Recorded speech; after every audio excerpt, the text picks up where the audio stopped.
What is an addiction psychiatrist? This is a subspecialized psychiatrist who's gone on to do extra studies in substance abuse medicine.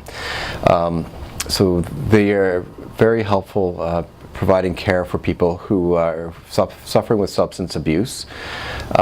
They can be very expensive as well. Fortunately, medical insurance coverage will typically cover these consultations, and usually you need to see your family doctor first to be referred over to see an addiction psychiatrist. So a regular psychiatrist can typically handle cases involving substance abuse, but like I said, they don't have as much training as the addiction psychiatrists do. Also to throw into the mix here is an addictionist or addictionologist, which is also a medical doctor, but they come from other specialties and have gravitated over to addiction medicine. Now the biggest important difference between an addictionist and an addiction psychiatrist is that most addictionists are in long-term recovery. They've gravitated over to this area of medicine because of personal experience and personal interest, myself included.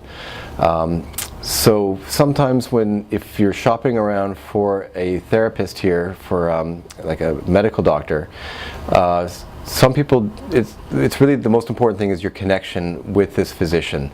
That's the most important thing. However, some people might find it's easier to get along with somebody who's been through an addiction themselves, i.e. an addictionist. The other thing to note though is they're harder to come by. There's usually longer wait times as well to see an addictionist compared to an addiction psychiatrist.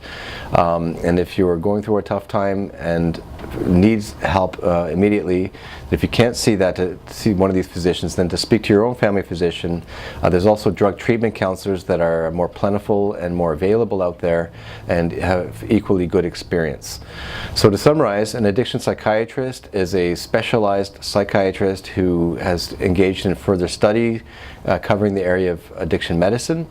And then there's addictionologists or addictionists, which are other physicians who've gravitated from other specialties, like in my case emergency medicine, and have taken additional training in addiction medicine because they've usually have gravitated from a personal experience where they've gone through recovery themselves, myself included. I hope that helps, and if you have any questions, please leave it in the comment box below.